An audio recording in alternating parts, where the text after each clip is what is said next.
Hey there, folks. This is Jackal Bricks with a new LEGO review. Today we have a SpongeBob SquarePants set 3817, the Flying Dutchman. This set has 241 pieces, and it released in January of 2012. This set retailed for $24.99 US when it released, and today you can find it brand new in box for about $90 to $130 US. With that being said, let's get it open and start the review. Bob l'éponge. Here goes nothing.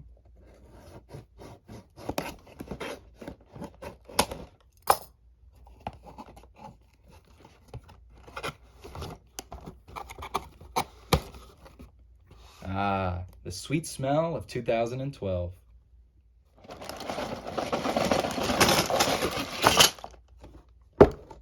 Now that I'm done devaluing this set by $40 by opening it, let's get to building. 2,000 years later. And here we are with the completed build. First off, we're going to take a closer look at some of these minifigures.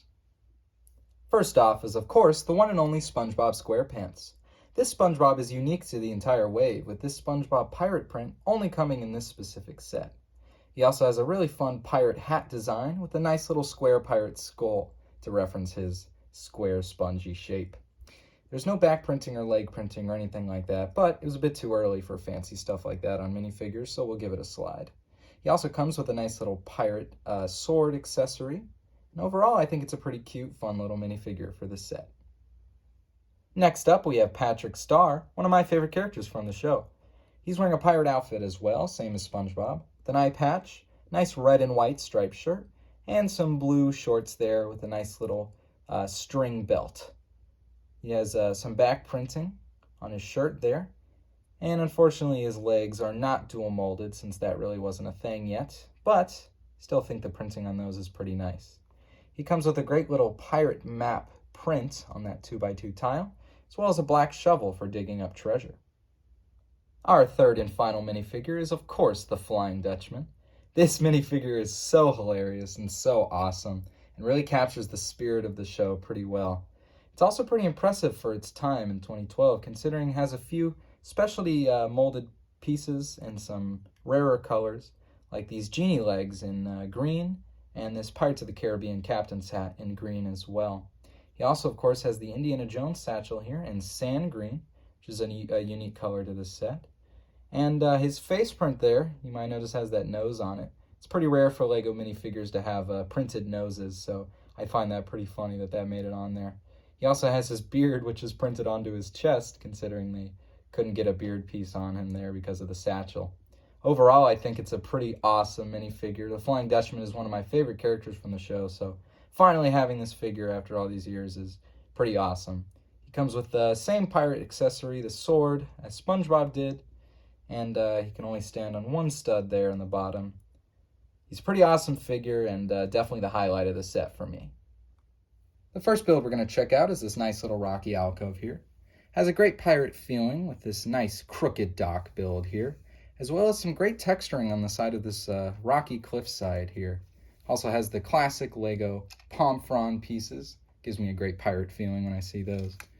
And we have this fun little cannon build here to the side, which can actually be loaded with some 1x1 transparent cylindrical pieces.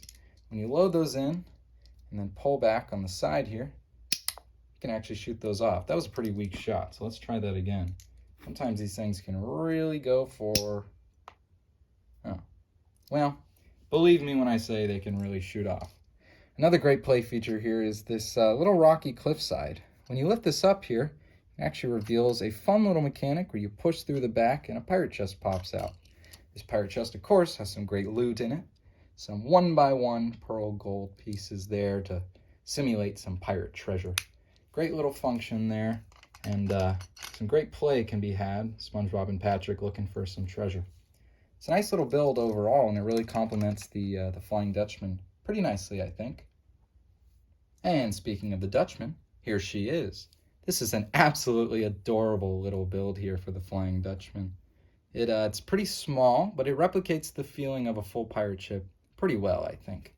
Some great details on it are this mast piece, which is printed and not a sticker. Always great to see. Love the crow's nest up here with that green flag. The front of the ship is pretty hollow in there, but I think they did the job nicely with that piece. We have a small little walking plank here for SpongeBob and Patrick to jump off of, as well as the implication of some cannons on the side. We have a great little rudder build back there, and the angling on some of these window pieces is really nice. It gives the back of the ship a pretty nice feel. I love the builds of these tiny little lanterns here with those trans lime pieces there. And the little steering wheel, which is normally used for automotive vehicles in the LEGO world as the steering wheel of the Dutchman here, I find to be pretty fun little detail there. Nothing going on the inside of the ship there. I do wish it could have been a little bit bigger. For a $25 set, this is not half bad. I also wish that this main hull piece here could have been green to more accurately represent the Flying Dutchman from the show, but I understand that would have been a lot more expensive to mold that in a brand new color, so I'll give it a pass for now. The Flying Dutchman can sit perfectly well right on the top of the steering wheel area there, and overall I think it has a great little feel to it. I think a perfect little pirate ship for what you get. One last thing I wanted to talk about were these reddish-brown pieces.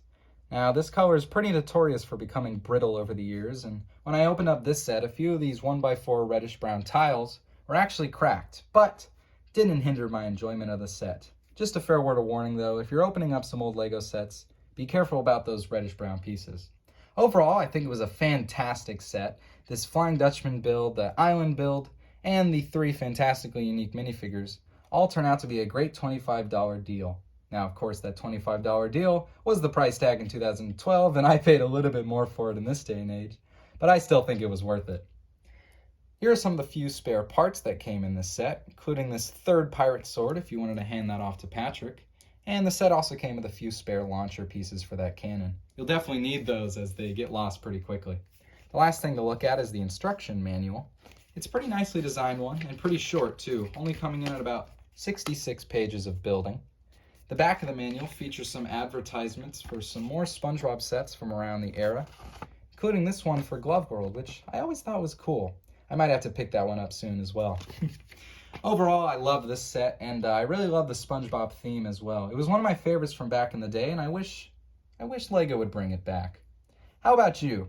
Do you like the old SpongeBob sets? Would you want to see more of them in this day and age? Let me know down in the comments below. If you enjoyed the video and you want to show your support, feel free to leave a like. Thanks so much for watching, and have a good one.